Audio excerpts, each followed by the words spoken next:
इन्हीं 7 ज्ञान की प्रणालियों के माध्यम से जान सकते हैं। और जब तक इन 7 ज्ञान की पद्धतियों को नहीं जानेंगे तब तक हम भारतीय बौद्धिक परंपरा का सम्यकतया अवबोध नहीं कर सकते हैं। तीसरा जो ट्रेडिशन का जो अपना जो माने अवयव था वह था वेरिफिकेशन। तो वो वेरिफिकेशन जो है वह वेरिफिकेशन का भी हमारे यहाँ 2 प्रकार के मॉडल हैं।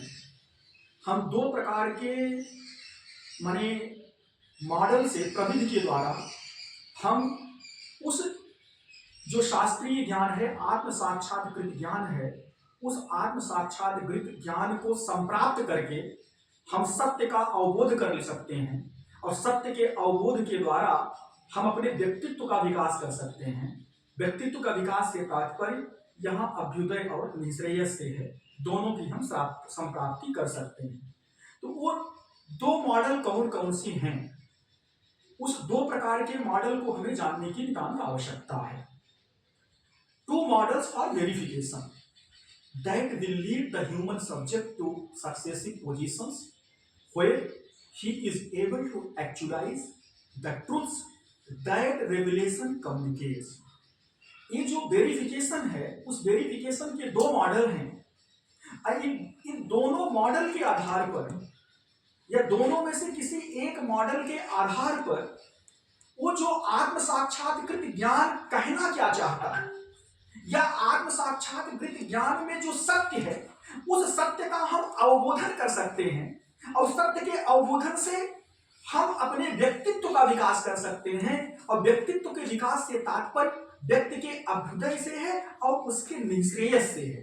ध्यान रखिएगा कि अभ्युदय और निःश्रेयस कलेक्टिव कॉन्सेप्ट है, ये इंडिविजुअल कॉन्सेप्ट नहीं है। हम अपना व्यक्तिगत अभ्युदय करके फिर अपने से जुड़े हुए लोगों का अभ्युदय करें।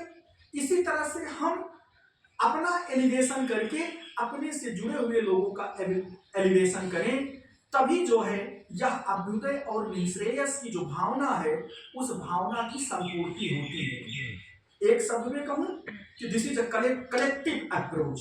अभ्युदय एंड निःश्रेयस both are not the individual approach, both are treated as a collective approach। तो 2 मॉडल कौन कौन से हैं इसको हमें जानना है वेरिफिकेशन के। एक मॉडल है जिसको हम टॉप डाउन मॉडल कह सकते हैं, दूसरा मॉडल है डाउन टॉप मॉडल।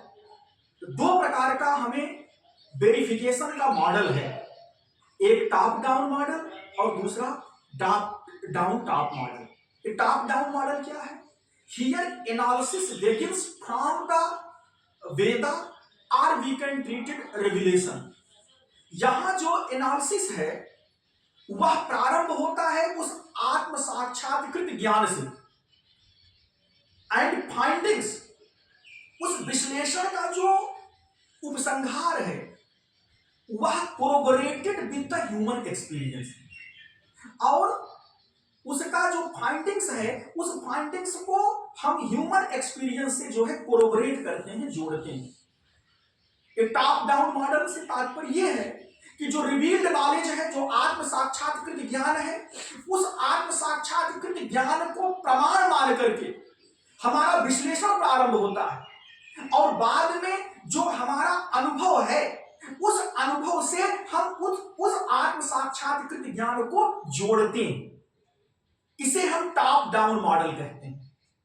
अर्थात वेद प्रमाण है, जितने भी आस्तिक दर्शन हैं या जितने भी आस्तिक दर्शन में आप अद्वैत वेदांत के दर्शन देखें जिसमें वेद को प्रमाण माना जाता है, उपनिषद का वाक्य जिसमें प्रमाण है और उपनिषद के वाक्यों को प्रमाण मान करके व्यक्ति विश्लेषण करता है और विश्लेषण करके जो दैनंदिन अनुभव है उस अनुभव से उस उपनिषद का जो वाक्य है या औपनिषदिक जो वाक्य है उस वाक्य को जोड़ने का प्रयास करता है। इस प्रकार का जो हमें जो वेरिफिकेशन का मॉडल है वह वेरिफिकेशन का मॉडल जो है उसे हम कह सकते हैं एक टॉप डाउन मॉडल है।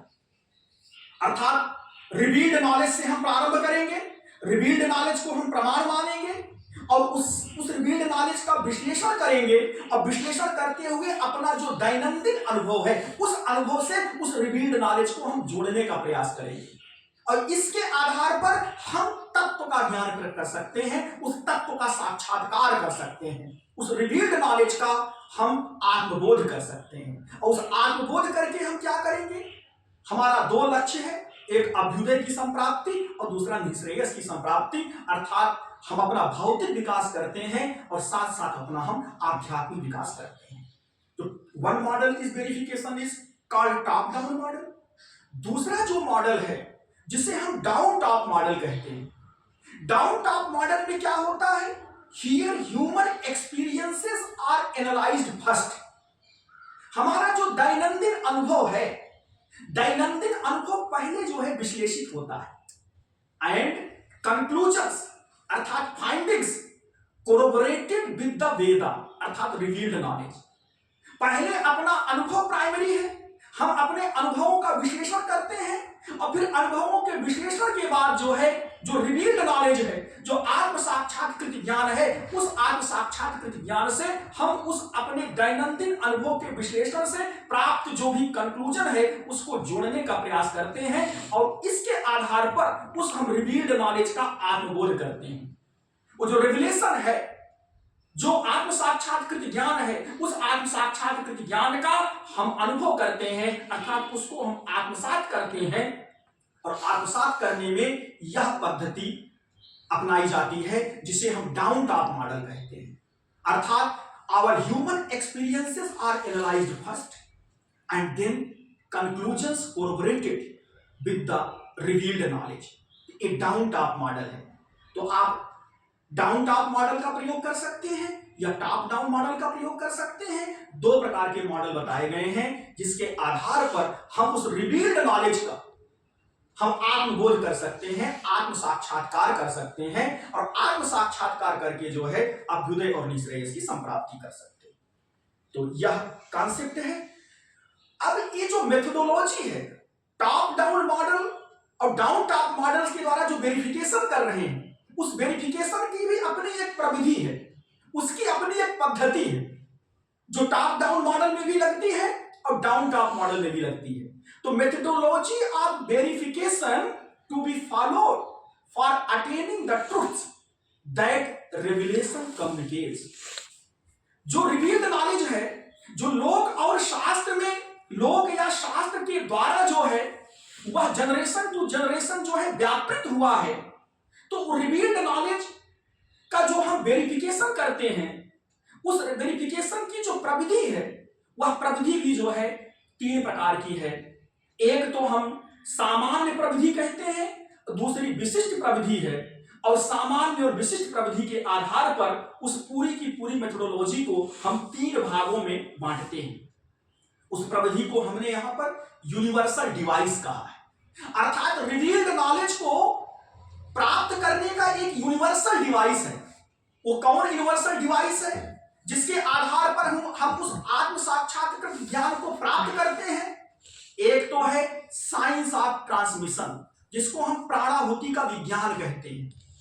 अर्थात प्राणाहुति का विज्ञान का मतलब यह है कि जो डिवाइन एनर्जी है, उस डिवाइन एनर्जी का जब हम मैक्सिमम यूटिलाइजेशन करते हैं और मैक्सिमम यूटिलाइजेशन जब करेंगे तो उसमें प्राणाहुति का विज्ञान आता है जिसको हम साइंस ऑफ ट्रांसमिशन कहते हैं। तो साइंस ऑफ ट्रांसमिशन और दूसरा है श्रवण, मनन और निधिध्यासन। श्रवण, मनन और मेडिटेशनल प्रैक्टिस, इसके द्वारा हम जो है किसी भी जो रिवील्ड नॉलेज है उस रिवील्ड नॉलेज को हम आत्मसात करते हैं। ये यूनिवर्सल डिवाइस है, ये हर जगह लागू होगा। अर्थात whatever revealed knowledge be attend और we are going to attain without the science of transmission, it means without the pranahuti vigyan and without shravan, manan and nididhyasan technology, we can't grasp the revealed knowledge. This is the universal device which is applicable each and every disciplines of the revealed knowledge. तो एक universal device है और दूसरी device है जिसको हम particular device कहते हैं। वो पर्टिकुलर डिवाइस क्या है? उसके तीन पार्ट हैं। एक तो यूनिवर्सल डिवाइस, यही साइंस ऑफ ट्रांसमिशन प्लस श्रवण मनन निधिध्यासन, इसके द्वारा, और दूसरा है by exposure to philosophy culture and heritage, अर्थात अपनी जो ज्ञान की परंपरा है, अपनी जो संस्कृति है, अपना जो लोक धर्म है, अपनी जो विरासत है, इनके द्वारा हम क्या करेंगे, उस रिवील्ड नॉलेज को प्राप्त करेंगे। अर्थात रिवील्ड नॉलेज को प्राप्त करने का जो पहला साधन है वह यूनिवर्सल डिवाइस के साथ साथ फिलॉसफी कल्चर और हेरिटेज के द्वारा, हम इसके इंटरेक्शन के द्वारा उस रिवील्ड नॉलेज का हम आत्मबोध करते हैं। ये पहला जो है मेथोडोलॉजी है।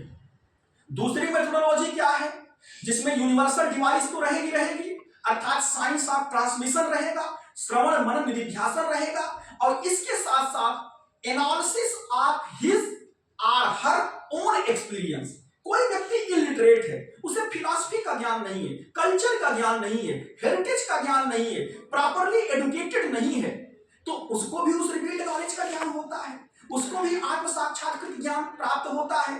जैसे कबीरदास जी जैसे लोग थे, उन्होंने कहा कि मस कागज छिलो नहीं, कलम गही नहीं हाथ।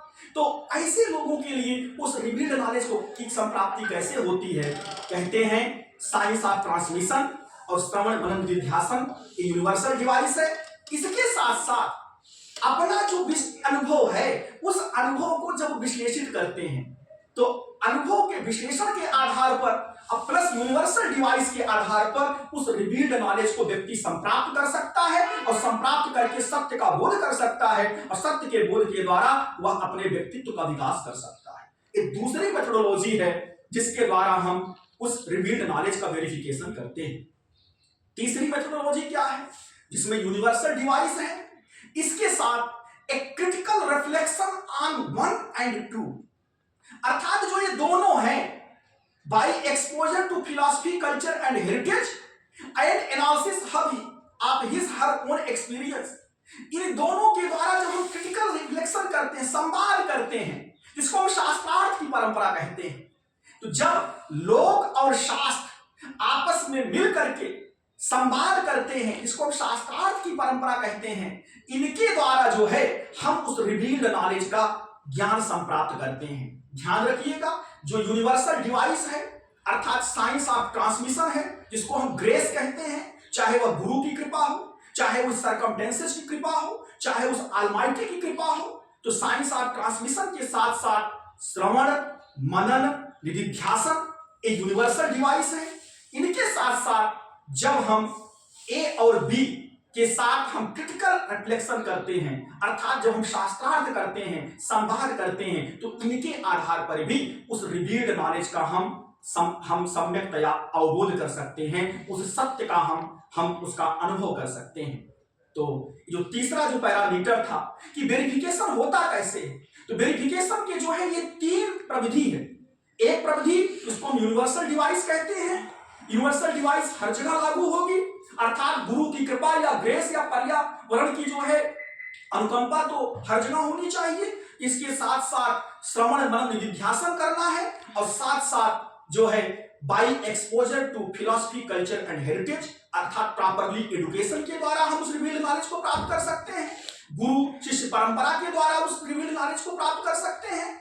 और दूसरा है कि यूनिवर्सल डिवाइस के साथ साथ जब हम अपने स्वयं के अनुभव के साथ विश्लेषण करते हैं, तब जाकर के भी हम उस रिवील्ड नॉलेज को संप्राप्त करते हैं। और तीसरा जो है मेथोडोलॉजी है कि यूनिवर्सल डिवाइस के साथ साथ जब इन्हीं दोनों के साथ जब वाद होता है, शास्त्रार्थ होता है, तब भी तत्वावबोध होता है, तब भी सत्य का अवबोधन होता है। तो यह मेथोडोलॉजी ऑफ वेरिफिकेशन है, बहुत ही यूनिक कॉन्सेप्ट है। विद्वज्जन इस यूनिक कॉन्सेप्ट को हमें लगता है कि भारतीय बौद्धिक ज्ञान की परंपरा के इस परिप्रेक्ष्य में इस पर काम करने की आवश्यकता है कि कैसे उस रिवील्ड नॉलेज का सत्यावबोध हमें होता है, तत्वावबोध हमें होता है। केवल हम जैसे एडुकेटेड लोगों को ही नहीं, अभी तो लोगों को कैसे तत्वावबोध होता है, उस तत्वावबोधन की प्रविधि क्या है, उस प्रविधि को ध्यान में रख करके इस स्लाइड को बनाने का प्रयास मैंने किया। इसी आधार पर हम कह सकते हैं कि जो इंडियन नॉलेज ट्रेडिशन है, is a tradition of reflection. ये भारतीय जो बौद्धिक परंपरा है या भारतीय ज्ञान की परंपरा है, ये रिफ्लेक्शन की परंपरा है, अर्थात ये क्रिटिकल थिंकिंग की परंपरा है। इसमें लॉजिकल थिंकिंग है, रेशनलिस्ट अप्रोच है। बिना जो है रेशनलिस्ट थिंकिंग के, क्रिटिकल थिंकिंग के हम किसी भी थियरी को अडॉप्ट नहीं करते, हम किसी भी थियरी को ग्रास्प नहीं करते। हम तभी इसको ग्रास्प करते हैं जब हम उसका हम वेरिफिकेशन करते हैं, जब हम उसको हम प्रमाणित कर लेते हैं, जब हमें वो सूट करती है, तभी हम जाकर के जो है हम उस प्रविधि को हम अपनाते हैं। तो this is the conclusive remark, therefore Indian knowledge tradition is a tradition of reflection. The truths that revelation communicates represents the knowledge system। अब जो हमें सत्यानुभूति हुई है, जो हमें तात्विक ज्ञान हुआ है इन प्रविधि के द्वारा, तो यह क्या करता है, यह अभिव्यक्त होता है ज्ञान की परंपरा में, अर्थात नॉलेज सिस्टम्स के रूप में। नॉलेज सिस्टम्स के रूप में वह जो भारतीय बौद्धिक परंपरा है, वह जो है वह रिफ्लेक्ट होता है, अर्थात व्यवस्थित ज्ञान के रूप में वह लोगों के समक्ष आता है। अब यहां पर हमें जानने का प्रयास करना होगा कि व्हाट इज नॉलेज सिस्टम। अभी तक हमने देखा, परंपरा को देखा, परंपरा के दो आधारभूत या परंपरा से जो विकसित हुआ ज्ञान है भारतीय बौद्धिक परंपरा। भारतीय बौद्धिक परंपरा को जानने का जो सिस्टम है वो नॉलेज सिस्टम है। तो नॉलेज सिस्टम है क्या, इसको हमें जानने की अपेक्षा है। तो नॉलेज सिस्टम क्या है?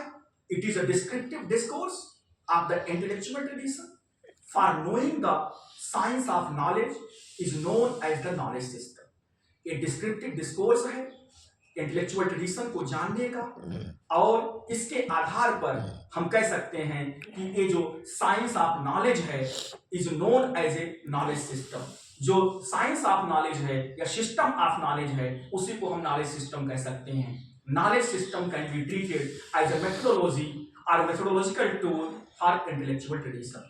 बौद्धिक परंपरा को जानने के लिए ये जो नॉलेज सिस्टम है एक टूल है, एक इंस्ट्रूमेंट है। इसका एम क्या है, इसका उद्देश्य क्या है, पर्पज क्या है? To analyse infinite number of forms of intellectual tradition with the help of finite number of rules. ये नॉलेज सिस्टम क्या करता है, हमें जो है एक व्यवस्थित ज्ञान की प्रविधि बताता है।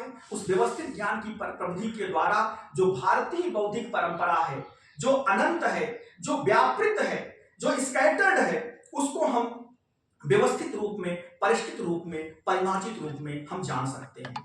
इसको हम कह सकते हैं कि knowledge system is a to know the source of intellectual tradition, अर्थात नॉलेज सिस्टम के द्वारा हम जो है इंटेलेक्चुअल ट्रेडिशन को जान सकते हैं। It can be treated as a source of intellectual tradition to recognise particular intellectual traditions and learn how one intellectual tradition is peculiar to others.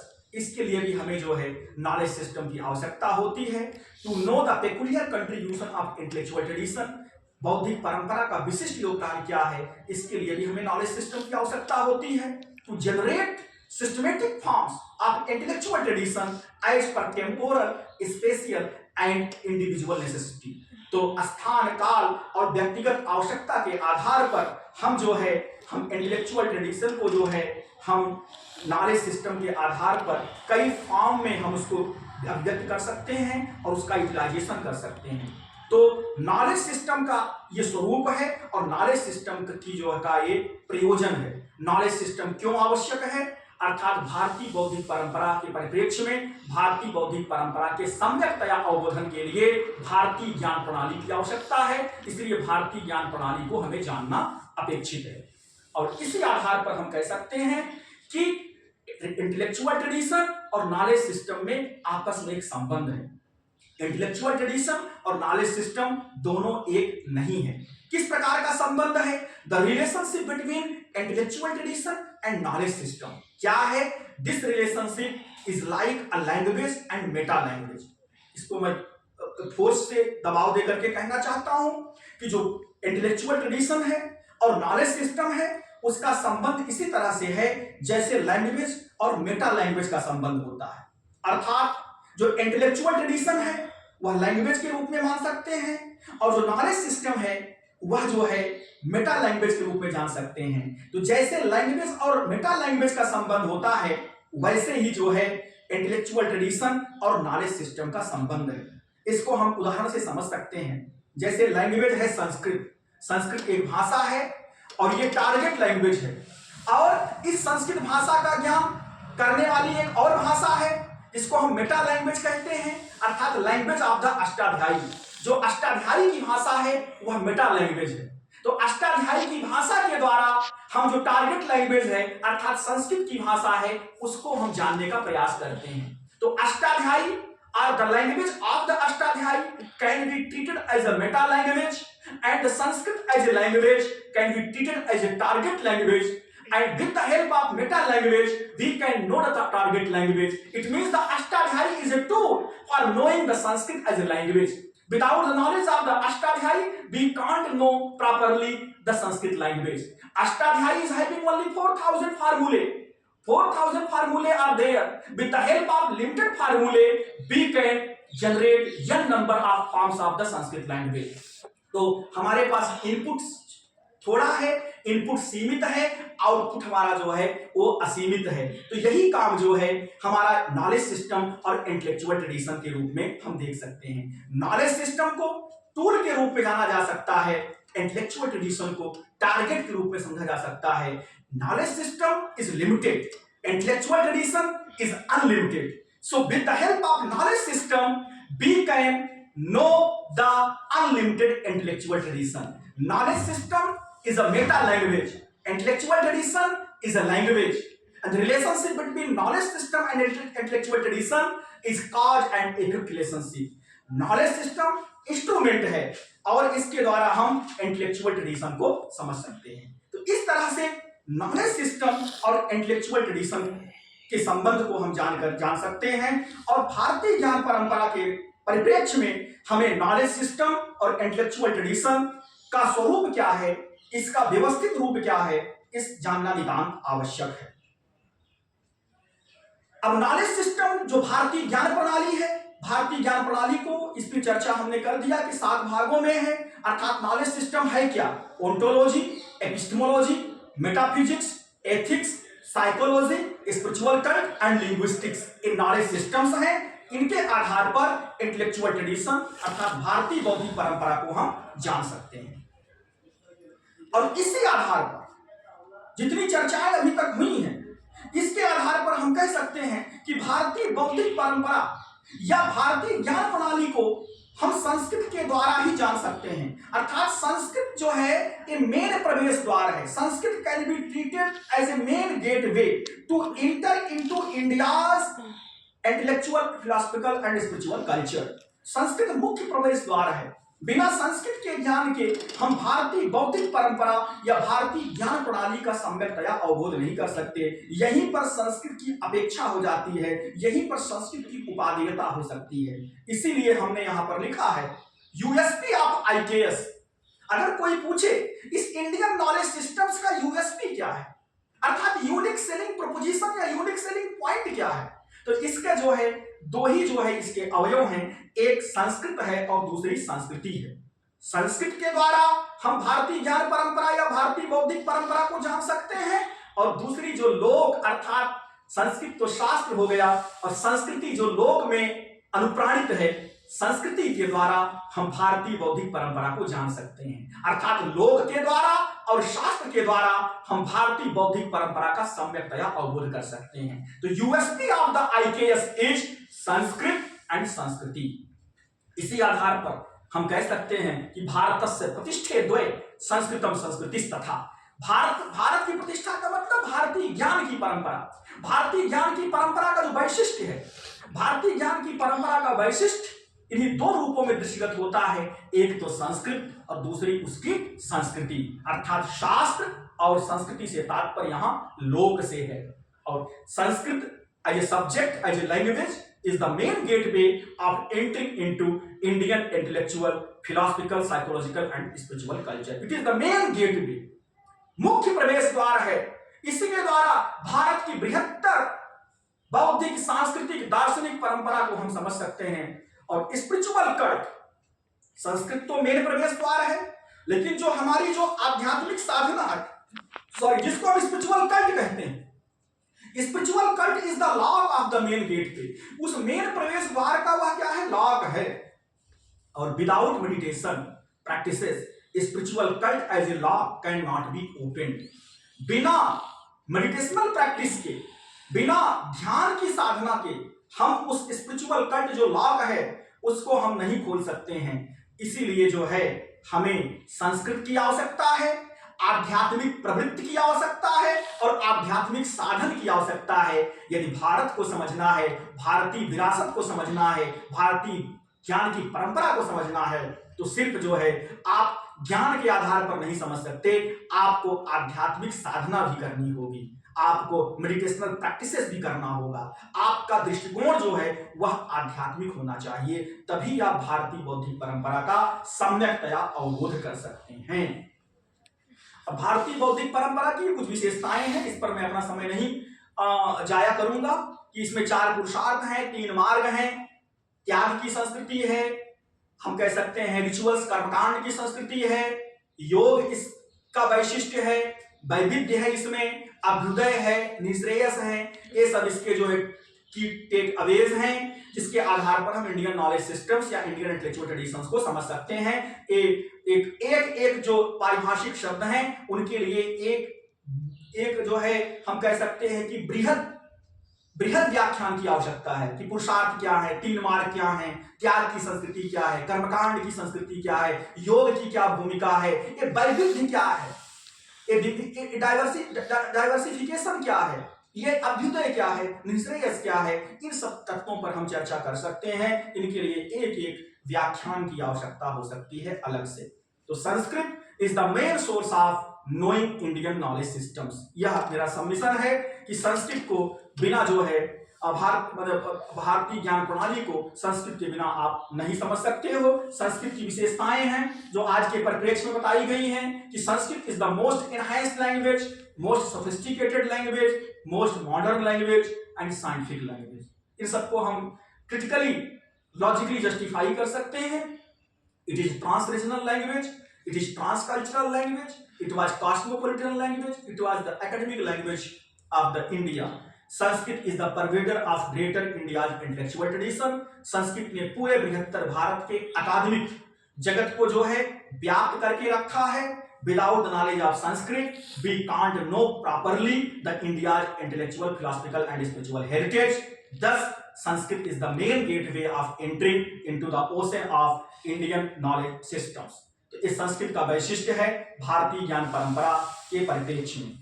जो ट्रांसमिटेड नॉलेज है, जो हमें आत्म साक्षात्कृत ज्ञान मिला है, इस आत्म साक्षात्कृत ज्ञान को जो हम बोध करते हैं, वेरीफाई करते हैं, हम जो सत्य का अवबोध करते हैं, उसका 2 प्रकार का उद्देश्य है जो हमारे शास्त्रों में चर्चा की गई है। एक तो हमारा मेटेरियलिस्टिक अचीवमेंट होता चाहिए और दूसरा स्पिरिचुअल फुलफिलमेंट। अर्थात मेटेरियलिस्टिक अचीवमेंट को ही कहते हैं अभ्युदय। यह अभ्युदय अपना व्यक्तिगत नहीं है, यह बेस्ट से समस्त की तरफ है, इसलिए कलेक्टिव कॉन्सेप्ट है। हम सिर्फ अकेले हम बड़े पैसे वाले हो जाएं, भौतिक सुख समृद्धि वाले हो जाएं और हमसे जुड़े हुए जो लोग हैं वह उतने ही दरिद्र की अवस्था में हो, तो इसे अभ्युदय नहीं कहा जाता है। इसीलिए हमारे यहाँ जो अभ्युदय है वो कलेक्टिव कॉन्सेप्ट है। अर्थात पहले आपका अभ्युदय हो, फिर उसके बाद आपकी जिम्मेदारी बन जाती है कि आप अपने से जुड़े हुए लोगों का अभ्युदय करें। तो बेस्ट से समस्त की यात्रा है। तो ये मेटेरियलिस्टिक अचीवमेंट जो है यह कलेक्टिव कॉन्सेप्ट है। इसी तरह से जो ट्रांसमिटेड रिवील्ड नॉलेज था, उसका जो दूसरा गोल है वह स्पिरिचुअल फुलफिलमेंट है, अर्थात निश्रेयस की प्राप्ति हो। हम जो है आध्यात्मिक रूप से उतने ही सशक्त हों, और यह कलेक्टिव कॉन्सेप्ट है। अर्थात हम स्पिरिचुअली एलिवेटेड हो गए, हम मुक्त हो गए, तो अब हमारे ऊपर एक जिम्मेदारी है, एक कर्जा है, जिसको हम ऋषि ऋण कहते हैं कि मुक्तः अन्यान विमोचय। अर्थात हम एलिवेटेड हो गए, हम लिबरेटेड हो गए। अब हमारी जिम्मेदारी है कि हमसे जुड़े हुए जो लोग हैं उनको भी लिबरेट हों। तो ये कलेक्टिव कॉन्सेप्ट है। कभी कभी ये लोग भूल करते हैं अभ्युदय और निश्रेयस को अपना व्यक्तिगत मान करके, बेंगलोरियन कल्चर वाले।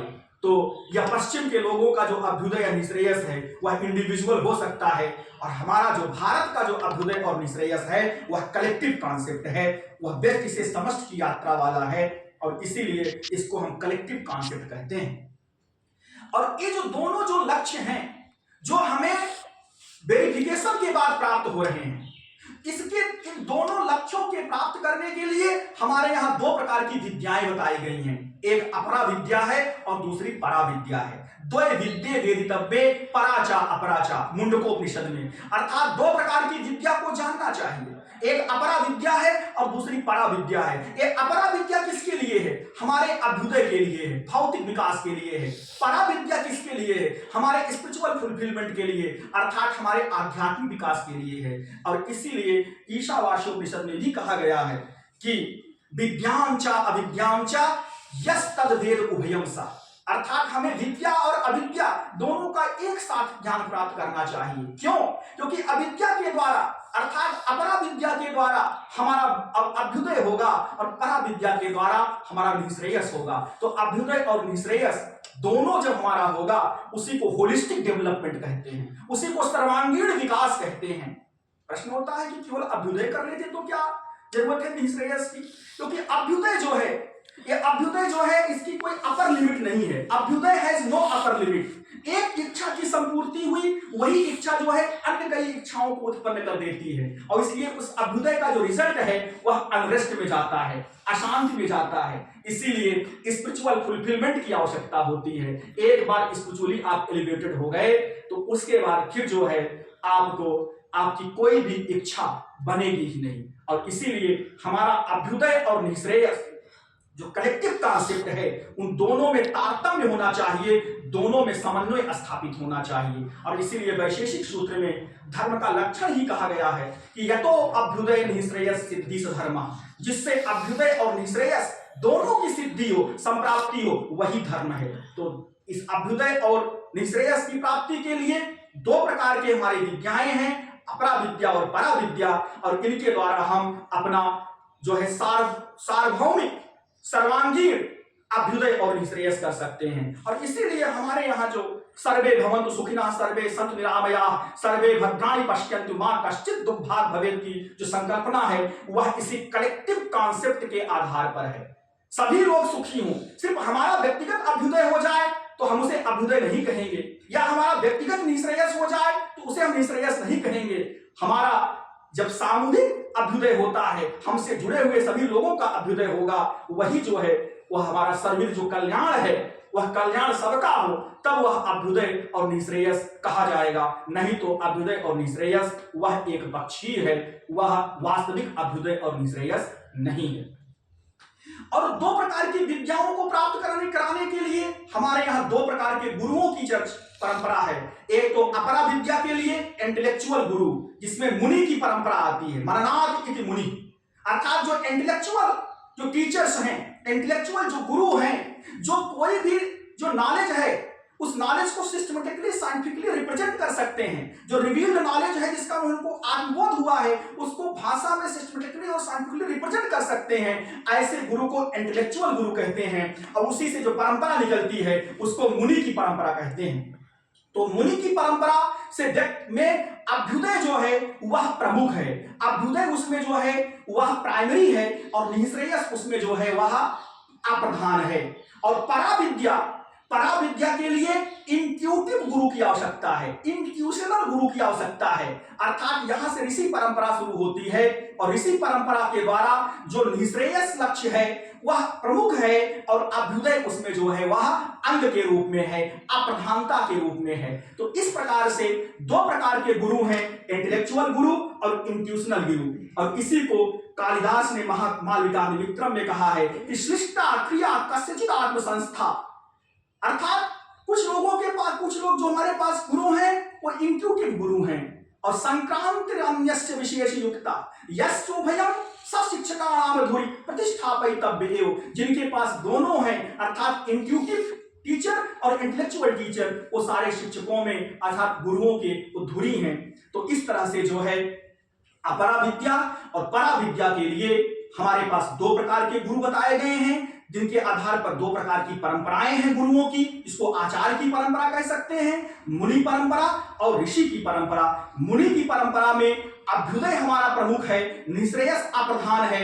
ऋषि की परंपरा में निःश्रेयस हमारा प्रधान है और अभ्युदय हमारा जो है अप्रधान है, अर्थात अंगांगी भाव संबंध है। और इस अभ्युदय और निःश्रेयस का जब समन्वय होता है और समन्वय से जो विकास होता है, और इसी को होलिस्टिक डेवलपमेंट कहते हैं, इसी को अशेष विकास कहते हैं, इसी को समावेशित विकास कहते हैं, इसी को हम समावेशित धरणीय समृद्धि विकास कहते हैं। और यही जो है हमारा जो है परम लक्ष्य है व्यक्ति का। तो holistic development of all human beings is the goal of Indian intellectual traditions. हमारी जो भारतीय बौद्धिक परंपरा है, उस भारतीय बौद्धिक परंपरा का जो परम लक्ष्य है, हर व्यक्ति का जो है सर्वांगीण विकास हो, एक पक्षीय विकास ना हो। हर व्यक्ति का, समाज में जुड़े हुए जितने भी लोग हैं, सर्वे भवन्तु सुखिना, ये जो है हमारा जो है भारतीय बौद्धिक परंपरा का एक प्रमुख लक्ष्य है। अब इसी आधार पर हमने देखा कि परंपरा क्या है, ज्ञान की पद्धति क्या है, अर्थात नॉलेज सिस्टम क्या है, और अब हमने देखा जो है कि अब हमें देखना है कि भारतीय क्या है। अर्थात भारतीय ज्ञान की परंपरा में तीसरा शब्द आता है भारतीय। तो भारतीय पर एक बार हम लोग विचार कर लें कि भारतीय शब्द क्या है। तो भारतीय को तभी हम जान पाएंगे जब हम अभारतीय अर्थात पाश्चात्य को समझें, पाश्चात्य ज्ञान की प्रणाली को समझें या पाश्चात्य बौद्धिक परंपरा को समझें। तो पाश्चात्य बौद्धिक परंपरा के आलोक में ही हम भारतीय बौद्धिक परंपरा को जान सकते हैं। ये जो है सिल्वर लाइन डिमार्केशन है, एक प्रकार का जो है तुलनात्मक अध्ययन है, जिनके आधार पर आप पाश्चात्य ज्ञान की परंपरा और भारतीय ज्ञान की परंपरा के वैशिष्ट्य को समझ सकते हैं। पाश्चात्य ज्ञान की परंपरा इंटरप्टेड है, अर्थात विच्छिन्न है।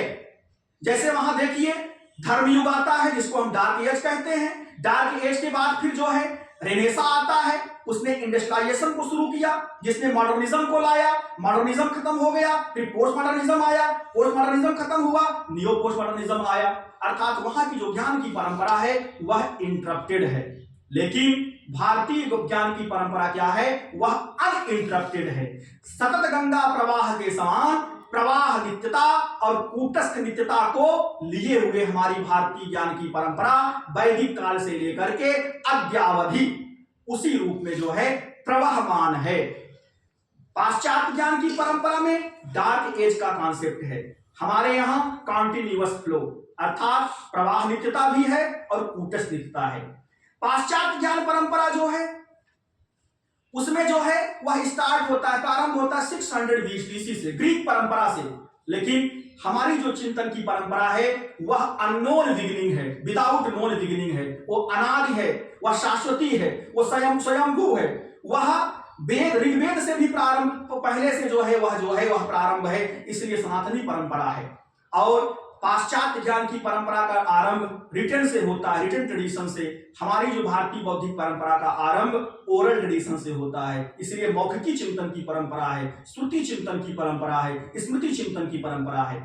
पाश्चात्य ज्ञान की परंपरा में साइकोफिजिकल एकेडमिक ट्रेडिशन है, अर्थात साइकिक वेव और फिजिकल वेव मिल करके जो एक शैक्षणिक जगत का निर्माण करते हैं, तो उस प्रकार का एकेडमिक ट्रेडिशन है।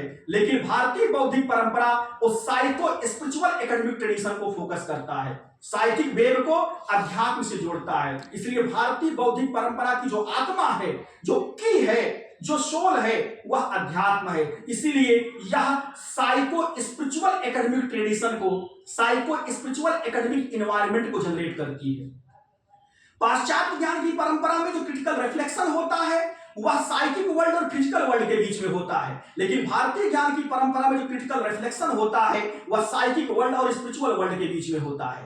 पाश्चात्य ज्ञान की परंपरा में मेटलिस्टिक अप्रोच है, जबकि भारतीय ज्ञान की परंपरा में स्पिरिचुअलिस्टिक अप्रोच है। पाश्चात्य ज्ञान की परंपरा का जो जो जो जो विषय है वह एक्सटर्नल वर्ल्ड है, जबकि भारतीय ज्ञान की परंपरा का जो विषय है वह इनर वर्ल्ड है। पाश्चात्य ज्ञान की परंपरा में इंडक्टिव रिसर्च मेथोडोलॉजी प्रधान रूप से दिखती है, अर्थात फ्रॉम पर्टिकुलर टू जनरल वाली प्रविधि प्रधान रूप से दिखाई देती है। लेकिन भारतीय ज्ञान की परंपरा में डिडक्टिव रिसर्च मेथोडोलॉजी प्रधान रूप से दिखाई देती है, अर्थात फ्रॉम जनरल टू पर्टिकुलर वाली टॉप डाउन मॉडल वाली रिसर्च मेथोडोलॉजी प्रधान रूप से दिखाई देती है। पाश्चात्य ज्ञान की परंपरा में इंडिविजुअलिस्टिक अप्रोच है, लेकिन हमारे यहाँ जो अप्रोच है वह होलिस्टिक अप्रोच है, या हम कलेक्टिव अप्रोच कह सकते हैं। पाश्चात्य ज्ञान की परंपरा में आई इज सुपीरियर, हमारी ज्ञान की परंपरा में बी इज सुपीरियर। पाश्चात्य ज्ञान की परंपरा में knowledge itself is the power, हमारे यहाँ जो ज्ञान है knowledge for purifier and liberation, हमारे यहाँ जो ज्ञान है वो वर्च्यू है। पाश्चात्य ज्ञान की परंपरा में ज्ञान है वह ज्ञान जो है शक्ति के लिए है। They want to attain the knowledge for getting the power, but in our tradition knowledge for virtue, हमारे यहाँ ज्ञान क्या है, गुण है। ज्ञान शक्ति का अर्जन नहीं करता, ज्ञान से हमारा लिबरेशन होता है, ज्ञान से हमारा प्यूरिफिकेशन होता है। प्यूरिफिकेशन से तात्पर्य सेल्फ रिफाइनमेंट, सेल्फ अपलिफ्टमेंट और सेल्फ फुलफिलमेंट। हम प्यूरिफाई होते हैं, अर्थात उस ज्ञान को प्राप्त करके हमारा आत्मोन्नयन होता है, उस ज्ञान को प्राप्त करके हमारा आत्म परिष्कार होता है, उस ज्ञान को प्राप्त करके हमें आत्म संपूर्ति होती है। इसी को हम कह सकते हैं knowledge is for self upliftment, self refinement, self fulfilment. इसको हम प्यूरिफिकेशन कहते हैं, और अल्टीमेटली हम नॉलेज प्राप्त करना चाहते हैं लिबरेशन के लिए। सा विद्या या विमुक्तये, knowledge is that which liberates. लेकिन पश्चिम में why we are attaining the knowledge for getting the power, तो पावर वहां पर क्या है, पावर फॉर प्लेजर, जबकि हमारे यहां जो पावर है वह पावर है for liberation and ultimately for peace, शांति के लिए। किस प्रकार की शांति, तीन प्रकार की शांति, आदि भौतिक शांति, आदि दैविक शांति और आध्यात्मिक शांति। इसलिए हम 3 बार शांति शांति शांति का उच्चारण करते हैं, क्योंकि हमारे यहाँ 3 प्रकार के दुख हैं, आदि भौतिक दुख, आदि दैविक दुख और आध्यात्मिक दुख, और इन तीनों दुखों से हम निवृत्त होना चाहते हैं, और उसी को हम शांति की अवस्था कहते हैं। That is the state of real bliss.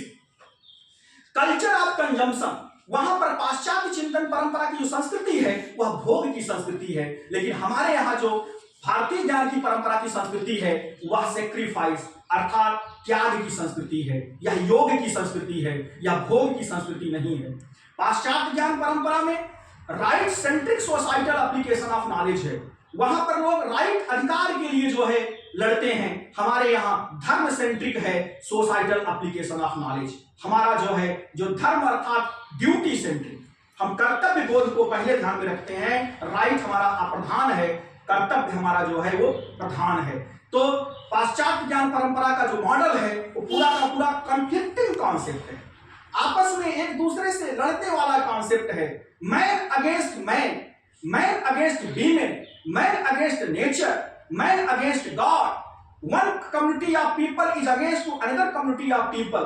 तो पूरा का पूरा मॉडल जो आप देखेंगे पाश्चात्य का वो कॉन्फ्लिक्टिंग मॉडल है, लेकिन हमारे यहाँ वो हार्मोनिक मॉडल है। हमारे यहाँ जो है किसी के प्रति जो है इस प्रकार का जो है वैमनस्य की भावना नहीं है, हम सबको लेकर के समावेशित समृद्धि और सहिष्णु लोग हैं।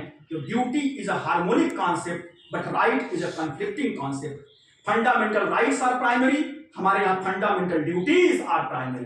तो इस तरह से पाश्चात्य ज्ञान की परंपरा और भारतीय ज्ञान परंपरा के कुछ वैशिष्ट्य हैं। इसी तरह से जो मेथोडोलॉजिकल डिफरेंसेस भी हमें दिखाई देते हैं, प्रविधिगत पद्धतिगत भी भेद दिखाई देते हैं पाश्चात्य ज्ञान की परंपरा में और भारतीय ज्ञान की परंपरा में, इसे भी हमें जानने की आवश्यकता है। तो मेथोडोलॉजिकल डिफरेंसेस क्या क्या हैं? पाश्चात्य ज्ञान की परंपरा में कंसंट्रेटिव मेथड ऑफ लर्निंग, हम कंसंट्रेट करते हैं, और जो कंसंट्रेशन होता है बाई फोर्स होता है, नेचुरल नहीं होता। और हमारे यहाँ जो है मेडिटेटिव मेथड ऑफ लर्निंग है, हम निधिध्यासन करते हैं, अर्थात किसी ज्ञान को हम सीखना चाहते हैं, कुछ ज्ञान को हम प्राप्त करना चाहते हैं, उसके लिए निधिध्यासन करने की आवश्यकता है। निधिध्यासन क्या है? वह मेडिटेटिव मेथड ऑफ लर्निंग है। तो पश्चिम के लोगों में कंसंट्रेटिव मेथड ऑफ लर्निंग है, जबकि हमारे यहाँ मेडिटेटिव मेथड ऑफ लर्निंग है। पश्चिम में नॉलेज क्या है? फॉर मार्केट, जबकि हमारे यहाँ जो नॉलेज है वह फॉर इमेंसिपेशन, हम मुक्त होना चाहते हैं। इसीलिए जो पश्चिम का जो सिस्टम है वह Macaulay system triple E formula पर बेस्ड है। ट्रिपल ई फार्मूला का मतलब इंग्लिश, एजुकेशन एंड एम्प्लॉयमेंट, जबकि हमारा जो ज्ञान है सा विद्या या विमुक्तये, knowledge is that which liberates, हम मुक्त होना चाहते हैं। मुक्त का मतलब बंधन मुक्त, 3 प्रकार के दुखों से मुक्त, हम परमानंद को प्राप्त करना चाहते हैं। इसलिए जो है इस सा विद्या या विमुक्तये ये हमारा परम उद्देश्य है। पश्चिम में जो है टीचर क्या है, as a professional human resource है, जबकि हमारे यहाँ जो गुरु है वो प्रीच करता है। गुरु जो है एज ए गॉड है। गुरु एक ऐसा वातावरण उत्पन्न करता है जिसके सानिध्य में आकर के व्यक्ति संशय मुक्त हो जाते हैं, और इसीलिए जो गुरु है उसको हम ईश्वर के रूप में, अलमाइटी के रूप में, क्योंकि गुरु हमारे यहाँ उपदेश देता है। पश्चिम में टीचर टीचिंग करता है, जबकि हमारे यहाँ गुरु क्या करता है, उपदेश देता है, अर्थात गुरु preaches. Teacher communicate the knowledge, teacher जो है क्या करेगा, वो कम्युनिकेशन करेगा, जबकि गुरु क्या करेगा, गुरु ट्रांसमिट्स द नॉलेज। गुरु जो है उसे रिवील्ड नॉलेज को वो जो क्या करेगा, ट्रांसमिट करेगा प्राणाहुति विज्ञान के द्वारा। उस ज्ञान को जो है लोगों में बताने के लिए ऐसा वातावरण उत्पन्न करेगा जिसके सानिध्य में आकर के व्यक्ति जो है वह ज्ञानवान हो जाता है, ज्ञान से समुपेत हो जाता है। तो guru transmits the knowledge, teacher communicate the knowledge.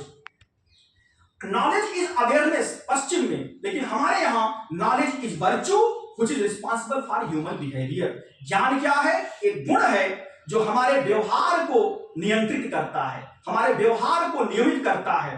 3 प्रकार के व्यवहार हैं, प्रवृत्ति, निवृत्ति और उदासीनता, डूज, डोंट्स एंड न्यूट्रलिटी।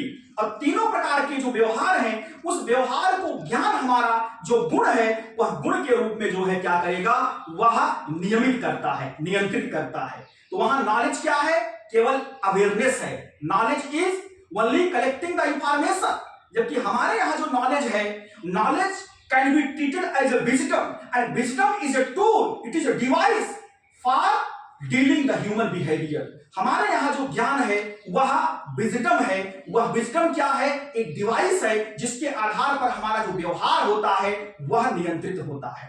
तो इसीलिए उनका पश्चिम का जो ज्ञान है वह नॉलेज तक ही सीमित है, लेकिन हमारा जो ज्ञान है वह विजडम तक आता है। इस तरह से हम नॉलेज और विजडम में भी भेद उत्पन्न कर सकते हैं।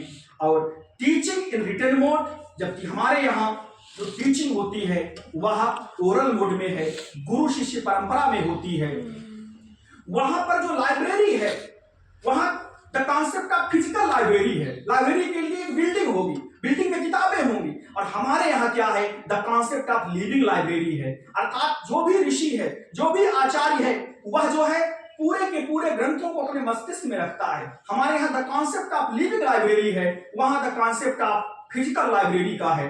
उनके यहाँ डाउन टॉप मॉडल है फॉर इंडिविजुअल अप्रोच है, जबकि हमारे यहाँ जो टॉप डाउन मॉडल है वह होलिस्टिक अप्रोच है।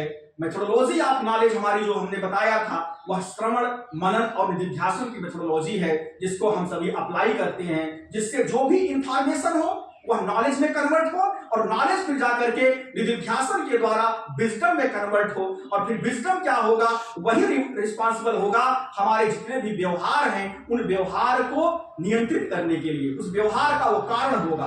तो इस प्रकार से जो है मेथोडोलॉजिकल डिफरेंसेज हैं for attaining the knowledge and how we can use that knowledge in our day to day life. तो ये हमारी पश्चिम की परंपरा और भारत की परंपरा के आधार पर हम भारतीय ज्ञान को समझ सकते हैं, भारत को समझ सकते हैं। जो हमारा इन्वायरमेंट है, एकेडमिक इन्वायरमेंट है, वह मल्टी डिसिप्लिनरी है, इंटरडिसिप्लिनरी है या ट्रांसडिसिप्लिनरी है। इस बात को मैं भर्तृहरि के वाक्यपदियम से कहना चाहता हूं। भगवान भर्तृहरि ने कहा कि प्रज्ञा विवेकम लभते भिन्नई रागम दर्शनई कियद वा शक्यम उन्नेतुम स्वतर्कम अनुधावता। भर्तृहरि एक ग्रेट लिंग्विस्ट थे, 5वीं शताब्दी के थे। उन्होंने कहा कि what does he know who knows only his own tradition. वह व्यक्ति कितना जानता है जो केवल अपनी परंपरा को जानता है। अर्थात हमें अगर बहुत कुछ जानना है तो उसके लिए हमें अन्य की भी ज्ञान परंपरा को जानना होगा। इसीलिए हमारी जो चिंतन की परंपरा है वह मल्टी डिसिप्लिनरी, ट्रांसडिसिप्लिनरी या इंटरडिसिप्लिनरी है। क्यों? क्योंकि प्रज्ञा विवेकम लभते भिन्नैरागम दर्शनैः, because the mind acquires a critical acumen by attracting with other traditions. जो हमारा जो माइंड है वह प्रज्ञा विवेक को प्राप्त करती है जब हम भिन्न भिन्न ज्ञान की परंपराओं से हम इंटरेक्शन करते हैं। इसी को हम वादे जायते तत्वबोधा कह सकते हैं। या हमारा जो अप्रोच है वह अपने आप में वह इंडिविजुअलिस्टिक अप्रोच नहीं है, कोर रिसर्च का अप्रोच नहीं है, वह इंटरडिसिप्लिनरी, मल्टीडिसिप्लिनरी या ट्रांसडिसिप्लिनरी अप्रोच है। So now we can say what does he know who does not know his own tradition. इसी आधार पर हम कह सकते हैं कि यदि आप सब कुछ जान जाइए, साइंस जान जाइए, इंजीनियरिंग जान जाइए, जितने भी मैनेजमेंट के नए नए, विज्ञान के नए नए जो आपको कह सकते हैं जो अनुशासन हैं उनको जान जाइए, लेकिन आप अपने अगर ज्ञान को नहीं जानेंगे, अपनी बौद्धिक चिंतन परंपरा को नहीं जानते हैं, तो आपका जो ज्ञान है वह एकांगी है। क्योंकि what does he know who does not know his own tradition, वह व्यक्ति कितना जानता है जो व्यक्ति अपनी ही ज्ञान की परंपरा को नहीं जानता। तो इसलिए भारतीय ज्ञान की परंपरा की आज के परिप्रेक्ष्य में नितांत युक्तता एवं उपादेयता है। जो ट्रेडिशन का जो चौथा अवयव था, जो फोर्थ एस्पेक्ट था, कि जो हमारा जो वेरीफाइड नॉलेज था, वह वेरीफाइड जो नॉलेज है वह भिन्न भिन्न रूपों में जो है वह प्रकट होता है। तो कहते हैं the formal embodiment of Indian intellectual traditions in the form of knowledge systems, arts, sciences and other elements is known as वांग्मय। तो अब देखिए, जो हम रिवील्ड नॉलेज हमने जो प्राप्त कर लिया, और रिवील्ड नॉलेज के लिए जो है वह शास्त्र में या लोक में एक व्यवस्थित ज्ञान के रूप में अभिव्यक्त भी होता है।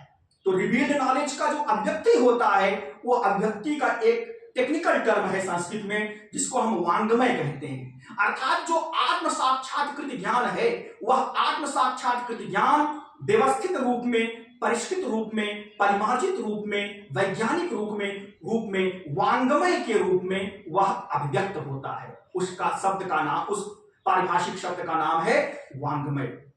उद्देश्य क्या है इस वांग्मय का? What is the purpose?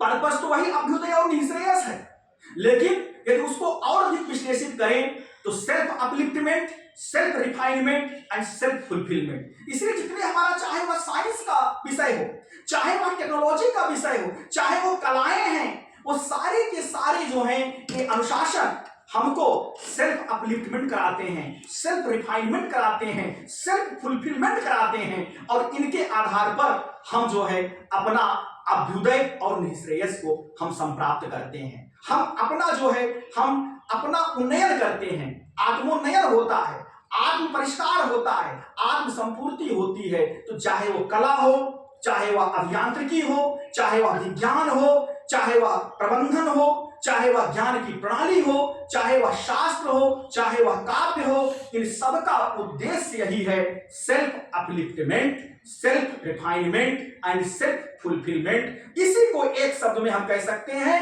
Transformation of the life.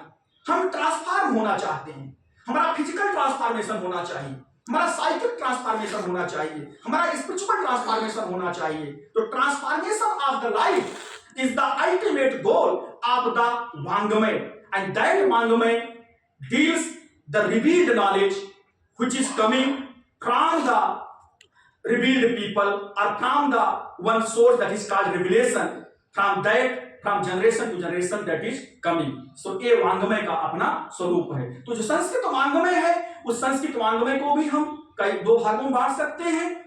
एक शास्त्र की परंपरा है, दूसरी काव्य की परंपरा है। शास्त्र की परंपरा को अपौरुषेय शास्त्र कहते हैं, काव्य को की परंपरा में काव्य शास्त्र की परंपरा भी है, काव्य की परंपरा है। तो शास्त्र में जो अपौरुषेय शास्त्र को दो भागों में बांटते हैं, अपौरुषेय शास्त्र, पौरुषेय शास्त्र। और अपौरुषेय शास्त्र में वेद, ब्राह्मण, आरण्यक और उपनिषद आते हैं।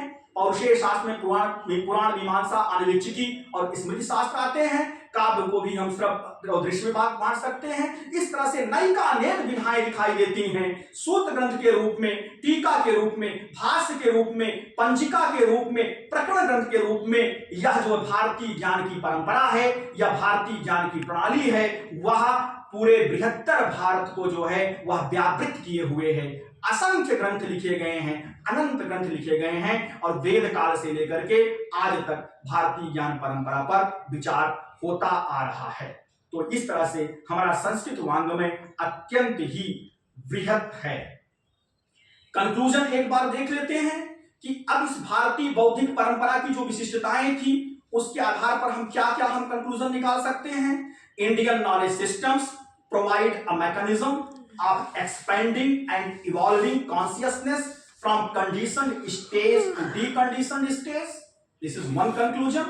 The second one is from mundane stage to supramundane, from me to we, from selfish to selfless, from reactive to responsive, from passion to compassion, from anger to love, from arrogance to humility, from anxiety to poise, from fear to courage, from contraction to expansion, from restless to peaceful, from imbalanced to balance, from heavy to light, from gross to subtle, from complex to simple, from impure to pure, from desire to contentment, from attachment to non-attachment, from expectation to acceptance, from thinking to feeling, from feeling to experiencing, from experiencing to being, and being to non-being, from intellectualizing the wisdom, hiding to being in love. This is one conclusion.